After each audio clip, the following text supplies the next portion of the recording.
안녕하세요. 주와 말씀의 교회 말씀 묵상입니다. 오늘은 요한복음 11장 1절부터 44절까지의 말씀을 함께 묵상해 보도록 하겠습니다. 먼저 본문 말씀 중에 25절부터 27절 유명한 말씀이죠. 우리 예수께서 나사로의 무덤에서 그의 누이였던 마르다에게 주신 약속입니다. 한번 들어보십시오. 예수께서 이르시되 나는 부활이요 생명이니 나를 믿는 자는 죽어도 살겠고 무릇 살아서 나를 믿는 자는 영원히 죽지 아니하리니 이것을 너가 믿느냐? 이르되 주여 그러하오이다. 주는 그리스도시요 세상에 오시는 하나님의 아들이신 줄을 내가 믿나이다. 우리 한 번 더 볼까요? 예수께서 이르시되 나는 부활이요 생명이니 나를 믿는 자는 죽어도 살겠고 무릇 살아서 나를 믿는 자는 영원히 죽지 아니하리니 이것을 너가 믿느냐? 이르되 주여 그러하오이다. 주는 그리스도시요 세상에 오시는 하나님의 아들이신 줄을 내가 믿나이다. 아멘.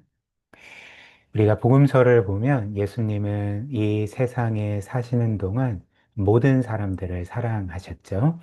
그러나 모든 사람 중에서 예수님이 특별히 사랑하시는 사람들이 있었습니다. 일단 예수님의 제자들 중에서는 베드로와 야고보와 또 요한이 있었고요. 또 예수님의 제자 외에는 나사로와 또 그의 두 누이였던 마르다와 마리아가 있었습니다. 이들이 예수님께 특별한 사랑을 받은 사람들이었던 거죠. 그런데 예수님께서 사랑하시던 사람들 중에 한 사람인 나사로가 죽을 병에 걸렸습니다. 그래서 그의 누이들이, 즉, 마르다와 마리아가 예수님께서 이제 근처 지역에 계셨는데 예수님께 사람을 보내어서 자신의 오빠 나사로가 죽을 병에 걸렸다는 것을 알렸습니다.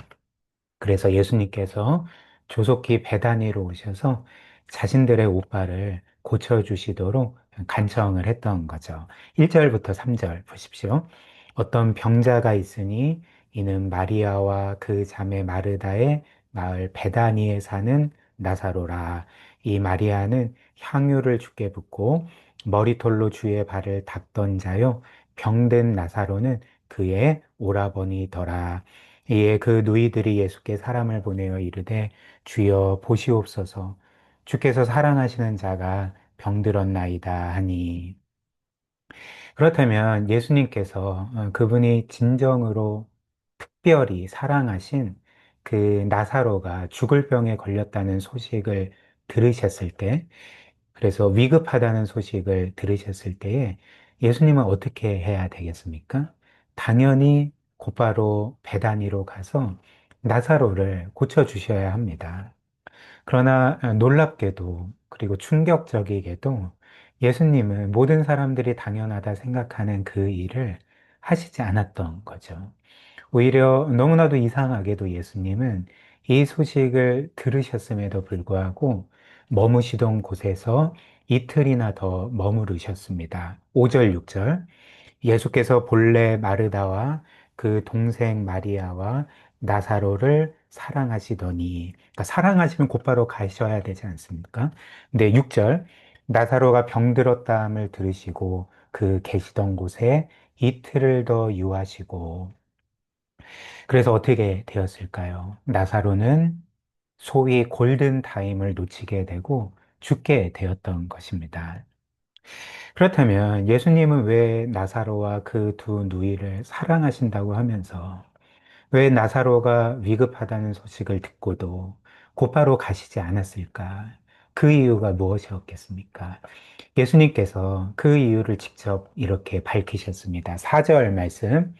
예수께서 들으시고 이르시되 이 병은 즉 나사로의 이 병은 죽을 병이 아니라 하나님의 영광을 위함이요 하나님의 아들이 이로 말미암아 영광을 받게 하려 함이라 하시더라. 즉 예수님께서 나사로가 위급하다는 소식을 듣고도 곧바로 가시지 않고 어떤 면에서는 나사로가 죽기까지 기다리셨던 이유는 하나님의 영광 때문이라고 말씀을 하십니다. 그렇다면 그 하나님의 영광이 무엇이겠습니까? 그것은 바로 이 예수께서 능히 죽은 사람조차도 살리시고 그에게 새 생명을 주실 수 있는 생명의 주관자이신 하나님이심을 보여주시는 것이었습니다. 그래서 그 예수님만이 모든 사람의 생명의 원천이실 뿐만 아니라 그분이 부활이요, 생명이시고 모든 사람들을 영원히 살리실 수 있는 유일한 분이심을 그 하나님의 영광을 나타내시고자, 보여주시고자 예수님은 이틀을 더 머무르셨다 이렇게 말씀을 하십니다. 더 나아가 예수님은 이 주께서 부활이요 생명이시고 영생을 주시는 하나님이라는 사실을 나사로와 마르다와 마리아를 비롯한 모든 사람들이 믿게 하시기 위해서 곧바로 가시지 않고 이틀을 더 머무셨던 거죠. 그래서 주님께서는 이렇게 나사로에게 곧바로 가시지 않는 이유를 처음에는 이것이 하나님의 영광을 위함이다. 너희에게 하나님의 영광을 보여주기 위함이다라고 말씀하신 후에 또 이렇게 말씀하십니다. 이것은 너희로 하여금 믿게 하기 위함이었다. 이렇게 말씀을 하신 거죠. 14절, 15절. 이에 예수께서 밝히 이르시되 나사로가 죽었느니라. 내가 거기 있지 아니한 것을 너희를 위하여 기뻐하노니 이는 너희로 믿게 하려 함이라. 그러나 그에게로 가자 하시니 예수님 심지어 나사로를 곧바로 고쳐주시지 않고 어떤 면에서 죽게 내버려 두신 것을 너희를 위하여 기뻐한다라고까지 말씀을 하시는 거죠. 왜 그럴까요? 바로 그렇게 하심으로써 나사로를 살리실 뿐만 아니라 나사로와 마리아와 마르다와 그 무덤 주위에 모인 모든 사람들과 이후의 모든 사람들에게 그분이 생명의 주이심을 믿게 하시기 위함이었기 때문에 그래서 그들 또한 영생에 이르게 하시기 위함이었기 때문에 내가 이 일을 기뻐한다라고 말씀을 하셨던 것입니다. 그래서 주님께서는 이어서 그분이 사람들로 하여금 믿게 하시기를 원하신 것. 죽은 나사로를 곧바로 가서 살리시지 않고 죽은 이후에 그를 살리심으로 하나님의 영광을 보여주신 것은 바로 이것을 믿게 하기 위함이라는 거죠. 우리가 읽었던 25절, 26절 예수께서 이르시되 나는 부활이요 생명이니 나를 믿는 자는 죽어도 살겠고 나를 믿는 자는 죽어도 살겠고 무릇 살아서 나를 믿는 자는 영원히 죽지 아니하리니 이것을 너가 믿느냐? 죄가 많아도 이 세상에서 계속 실패한 삶을 산다 할지라도 늦게 예수 그리스도를 믿은 사람이라 할지라도 그를 믿는 자는 죽어도 살겠고 살아서 믿는 자는 영원히 죽지 않고 영원한 생명을 얻게 하시기 위해서 이것을 내가 너희에게 믿기를 원한다. 그렇기 때문에 내가 죽은 나사로를 살린 거다. 이렇게 말씀하신 것입니다. 그래서 이제 예수께서는 뒤늦게, 어떤 면에서 뒤늦게 나사로가 죽은 이후에 베다니에 오셨고, 나사로의 무덤 앞에 서셨습니다. 그리고 그를 살리신 거죠. 39절부터 44절 보십시오. 예수께서 이르시되, 돌을 옮겨 놓으라 하시니, 그 죽은 자의 누이 마르다가 이르되, 주여, 죽은 지가 나흘이 되었음에 벌써 냄새가 나나이다. 예수께서 이르시되 내 말이 너가 믿으면 하나님의 영광을 보리라 하지 아니하였느냐 하시니 여기서도 말씀하시죠. 하나님의 영광. 즉 예수께서 부활이요 생명이시고 영생을 주시는 하나님이심을 보리라 하지 아니하였느냐 하시니 돌을 옮겨 놓으니 예수께서 눈을 들어 우러러 보시고 이르시되 아버지여 내 말을 들으신 것을 감사하나이다.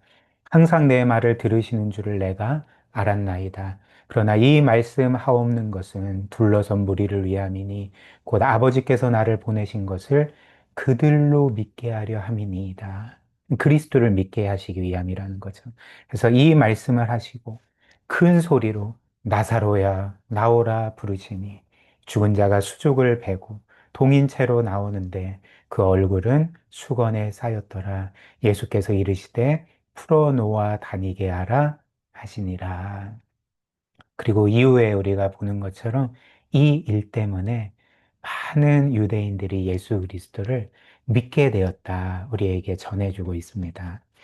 그래서 정리하자면 예수님은 나사로 또 그의 두 노인 마르다, 마리아뿐만 아니라 나사로를 알고 있던 모든 마을 사람들, 그리고 이후에 우리와 같이 이 복음서를 통해 이 사건을 알게 되는 모든 사람들이 오직 예수 그리스도를 믿음으로 이 땅에서만 지속되다가 끝나는 생명이 아니라 영원히 지속되는 영원한 생명을 얻게 하시기 위해서 예수님은 나사로가 죽은 이후에 그를 찾아가셔서 그에게 부활의 은혜를 주셨던 것입니다.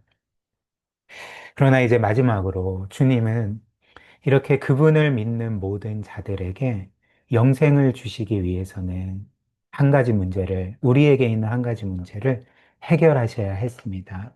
그 문제는 바로 우리의 죄의 문제인 거죠.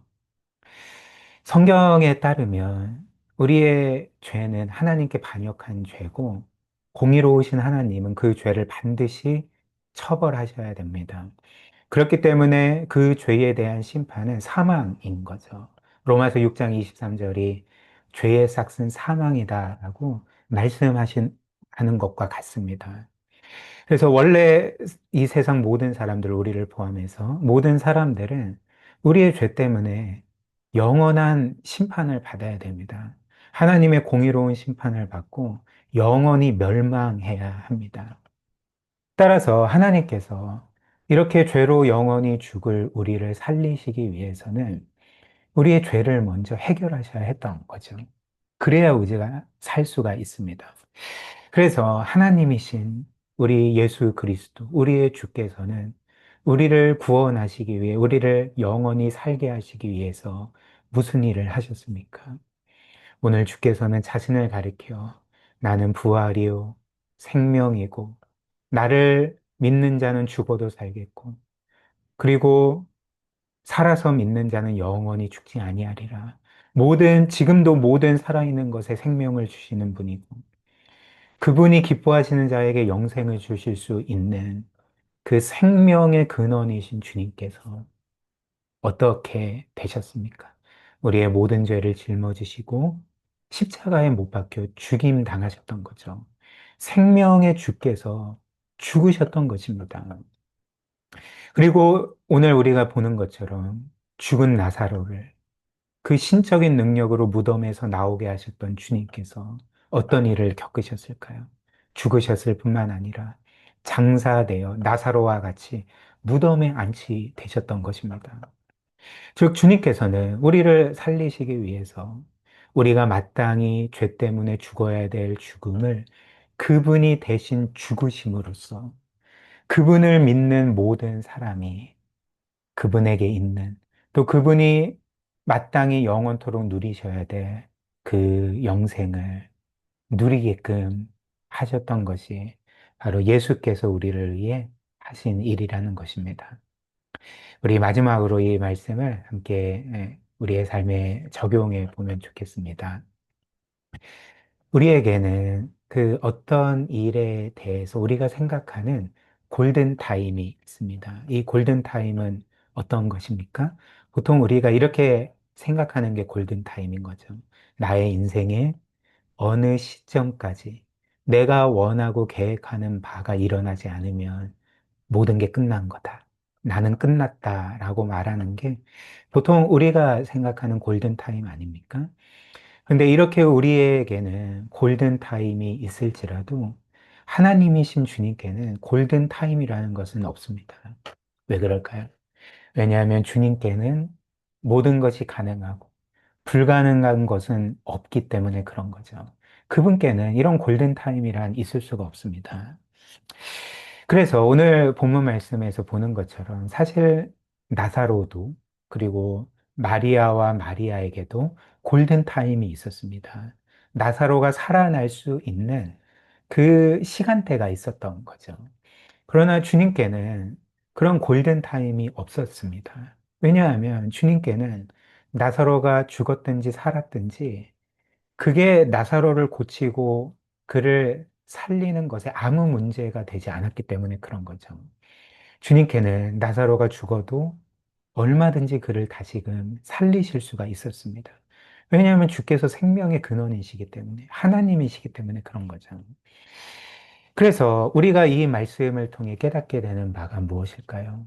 우리는 우리의 시간표가 있고, 우리의 골든 타임이 있지만, 이렇게 우리의 인생의 시간표와 골든 타임으로 하나님이신 주님을 제한해서는 안 된다는 거죠.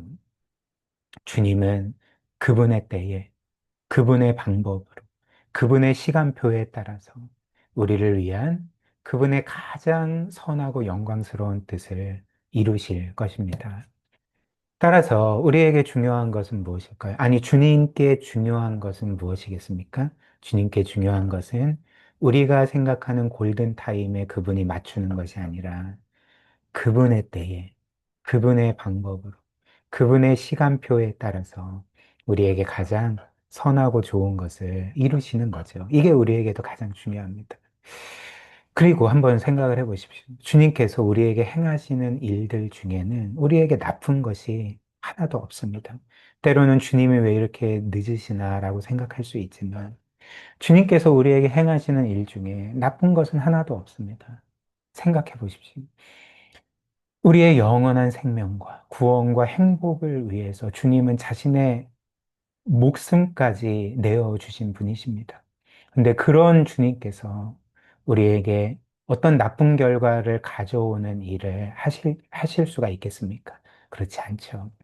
우리 주님께서는 때로는 우리의 시간표대로 움직이시지 않고 우리가 생각할 때 왜 이렇게 늦나 생각될 수도 있겠지만 우리 주님은 영원히 우리에게 선하시고 우리에게 궁극적으로 선한 일들을 행하실 것입니다. 우리 함께 기도할까요? 오늘 말씀처럼 우리가 우리의 시간표, 우리의 골든 타임으로 하나님이신 주님을 제한하지 않고 주께서 그분의 시간표에 따라서 우리의 삶의 때에 따라 가장 선한 일들을 이루실 것을 굳게 믿고 늘 그분을 신뢰하고 의지하는 삶을 살게 해달라고 우리 오늘 말씀 기억하며 함께 기도하도록 하겠습니다.